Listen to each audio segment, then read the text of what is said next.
Olá, pessoal! Hoje nós vamos estudar sobre o último grupo do reino Animalia, que são os mamíferos, aí da classe Mammalia. Então vamos observar as características gerais de todo esse grupo e alguns representantes com as suas classificações. Então, qual é a classificação que os mamíferos recebem? Primeiro é a subclasse Prototheria, que são dos monotremados. São os mamíferos mais primitivos que existem e eles são bem diferentes, né, dos outros mamíferos. Eles colocam ovos, então são ovíparos, têm bico córneo, não possuem tetas, ou seja, não têm mamilos, então os filhotes eles vão amamentar pelo leite que são secretados pelas suas mães, só que elas não têm mamilos, então o leite ele escorre numa rachadura da pele e os filhotes vão lambendo aquele leite ali. Então não tem, né, o biquinho dos mamilos. Quais são os representantes dessa subclasse Prototheria, que é bem diferente dos outros mamíferos em geral? Nós temos aí o ornitorrinco e a equidna como representantes. Então, para quem não conhece, né, aqui está o ornitorrinco. Então, percebe, né, que ele é bem diferentão mesmo. Bico córneo, aqui ele é aquático, então ele tem essas membranas entre os dedinhos, né, para facilitar o nado.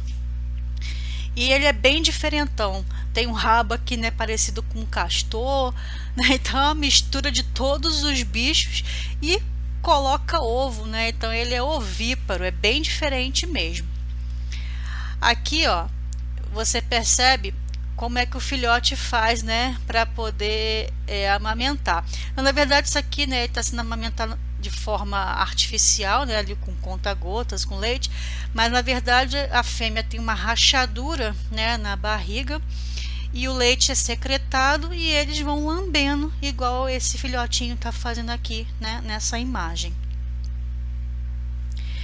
Uma notícia recente, olha só a data, 10/11/2020, né? Os ornitorrincos são biofluorescentes sobre a luz ultravioleta. Então, mais uma característica diferente, né, para esses animais. Então, além de serem mamíferos, terem bico córneo, colocam ovos, né, são ovíparos, e agora se descobriu mais esse detalhe a respeito desses animais tão diferente, né, dos outros. Então vou ler aqui, eu peguei trechinhos da notícia, né, vou ler aqui para vocês, notícia publicada recentemente. Então olha só, a coloração natural da grossa pele coberta por pelos dos ornitorrincos é marrom escuro, que os protegem do frio das águas. No entanto, foi revelada uma coloração brilhosa, azul esverdeada, em uma espécie empalhada quando submetida a raios ultravioleta. Então, a figura está aqui ao lado, né? A descoberta causou bastante surpresa, pois a biofluorescência, a absorção de emissão de luz em cor diferente, é rara em mamíferos, mas é muito comum em peixes, anfíbios e répteis. Por outro lado, já existem relatos de biofluorescência nas duas outras classes de mamíferos placentários, nos esquilos voadores e nos marsupiais, que são os gambás, né, de acordo com a revista Mammalia. Os ornitorrincos não utilizam muito a visão. Durante a natação, eles fazem a percepção do ambiente ao redor através de mecanorrecepção, que é toque e som, né? E da eletroestimulação, que são sinais elétricos. Então, dessa forma, acredita-se que esses mamíferos utilizam da biofluorescência para diminuir a visualização de predadores. Tá? Mais um detalhe, né, interessante aí a respeito desses animais. Então aqui ele, né, visto normalmente, e aqui, né, sobre os raios ultravioleta você percebe que o pelo muda a coloração. Muito interessante, né? E aqui está a equidna, para quem também não conhece. Tá? Então esses dois animais aí são os monotremados. Outra classe são a subclasse Metatheria, que são dos marsupiais. Os marsupiais não colocam ovos, né? Então os ovos é só realmente ali, né, dos monotremados. mas possui útero. O ovo, ele não chega a ser um ovo, né? É uma estrutura que fica interna para melhor desenvolvimento do filhote. Possui os anexos embrionários que ficam ali nesse ovo, né, que se modificaram e se tornaram a placenta. Permite a troca de nutrientes entre a mãe e o filhote, tá? Então essa placenta, ela é uma placenta assim bem primitiva, bem atrofiada. Por isso que no início do desenvolvimento desse filhote, ele precisa sair do útero. Realmente, ele não é totalmente formado dentro do útero. Então, ele vai iniciar o processo de formação, iniciar o processo de desenvolvimento. Chega a um certo estágio, bem no início mesmo, acabam-se os nutrientes que a mãe passaria para o filhote. Então, se eles continuassem aí nesse útero, o que ia acontecer? Eles iam morrer de fome. Então, eles saem do útero, eles têm os braços bem fortes, eles escalam o corpo da mãe, segurando ali no pelo, tá? Até chegar numa bolsa, que é chamada de marsúpio, aonde eles vão, né, terminar o seu desenvolvimento, e lá nessa bolsinha, que é o marsúpio, ficam as tetas da sua mãe. Então eles vão continuar ali se alimentando do leite, mamando e desenvolvendo o seu corpinho. Aqui, ó, os representantes que nós temos aí, né, um exemplo de marsupiais. Nós temos o canguru, né, lá da Austrália, tem o koala, tem o gambá e a cuíca que tem aqui no Brasil. Tá? Então aqui você percebe, ó, a bolsa, que é o marsúpio, e o filhote está aqui dentro, né? Esse daqui já está tendo bem desenvolvido, já está até comendo grama ali, né, junto com a sua mãe, mas continua ali dentro da bolsa, né, dentro do marsúpio, ok? Aí aqui, ó, tem outras fotografias para vocês visualizarem isso melhor. Aqui, ó, os filhotinhos lá dentro, ó, do marsúpio, que é essa bolsa aqui, né? Aí aqui, ó, o gambá, o koala também é marsupial, e a cuíca. Cuíca é esse daqui, ó, para quem não conhece, tá? Que você vê, ó, os filhotinhos, ó, pouco desenvolvimento, já estão ali saindo do útero e procurando já o caminho ali, né, escalando o corpo da mãe para entrar nesse marsúpio. Outra classe, que essa é a mais numerosa e é a mais conhecida de vocês, é a subclasse Eutéria, que são os placentários. Então, são os mais numerosos. Aí eles são divididos, né, em algumas classificações. Nós temos aí os carnívoros, aí como exemplo podemos colocar aí o leão, a onça. Nós temos os roedores, coelho, rato. Nós temos os edentata, que é o tamanduá, tatu e a preguiça. Nós temos os ungulados, nós temos os rinocerontes e o cavalo, os quirópteros, que são os morcegos, os cetáceos, que é a baleia e o golfinho, e os primatas, que nós temos aí todos os macacos, e o homem também entra dentro desse grupo, tá? Então, eles são bem numerosos mesmo, aí eu só coloquei alguns exemplos, né? Mas se eu fosse colocar todos, não ia sair daqui hoje, né?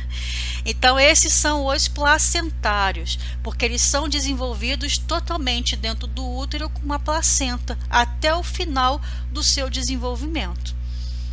Então, só lembrando que, assim como os golfinhos, as baleias, né? Então, golfinhos e baleias não são peixes, tá? São mamíferos. Não é só porque está na água, nada, porque vai ser peixe, né? Então, as baleias e os golfinhos são mamíferos. Quais são as características gerais desse grupo dos mamíferos? Endoesqueleto ósseo, então o esqueleto interno, né, ósseo. Possui glândulas mamárias e o leite ele é rico em gordura, açúcar, vitaminas e sais minerais. Então ele é bem completo, né, para ali abastecer e amamentar os seus filhotes. Inclusive, né, o leite materno ele também é rico em células de defesa, né? Então nós temos ali justamente os anticorpos que são passados de mãe para o filhote. A pele é queratinizada evita ali perder água para o ambiente, e os pelos evita perder calor para o ambiente.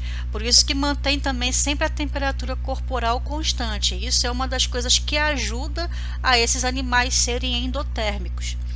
E na pele, né, nós temos aí as glândulas sebáceas, que produz aquele óleo, né, que vai fazer a impermeabilização da pele, e as glândulas sudoríparas, que vai fazer ali a produção do suor, que vai regular a temperatura, mantendo a homeostase, né, da temperatura do corpo. Ok? Então, só os mamíferos é que possuem essas glândulas na pele. Você não encontra isso em nenhum outro grupo de animal. Então, as glândulas sebáceas e as glândulas sudoríparas é exclusiva dos mamíferos. Respiração é do tipo pulmonar e tem ali os alvéolos pulmonares, que são estruturas que vai aumentar a superfície de contato com os gases para facilitar as trocas gasosas, né? E tem também a ajuda de dois músculos, que é o diafragma, que é esse que fica aqui, né? E os intercostais, que é esse que fica aqui na lateral, junto com as costelas. Então, eles é que vão impulsionar esse ar para chegar até os pulmões. Então, o diafragma e o músculo intercostal ajuda na respiração. E falando de respiração, tem uma característica muito interessante nos golfinhos e também assim, né, no caso das baleias, que é esse buraquinho que tem aqui, ó, em cima da cabeça deles, né, que são os espiráculos. Então, esse buraquinho aqui é como se fosse uma narina. É por ali que eles vão respirar. Então, o golfinho, ele não consegue respirar debaixo d'água porque eles não têm guelras, assim como os peixes, né? Eles não fazem respiração branquial, eles vão fazer respiração pulmonar. Então, eles possuem pulmões. E eles respiram através desse buraquinho que eu falei aqui, né? Que é o espiráculo, que funciona como se fosse uma narina que fica ali no topo da cabeça dele, como mostra aí nessa figura que eu coloquei no slide. Então, quando eles respiram, o ar vai diretamente para os seus pulmões, tá? Por isso, respiração pulmonar. Só que eles precisam estar conscientes para fazer a sua respiração, né? Então, nunca eles vão adormecer por completo, porque se eles dormirem por completo, eles não vão conseguir respirar. Ué, então como é que eles fazem se eles vivem dentro da água e precisam dormir? Aí é que vem o pulo do gato, vamos dizer assim, né? Ou o pulo do golfinho. Porque o cérebro deles, assim como o nosso, né, é dividido em dois hemisférios, só que eles fazem uma coisa muito interessante. Enquanto um hemisfério do seu cérebro está ativo, o outro lado está dormindo. Então, eles intercalam isso. Então, por isso que eles conseguem respirar mesmo estando dormindo. E eles precisam ir até a superfície para poder fazer a respiração, né? Golfar o ar do ambiente para fazer a sua troca gasosa.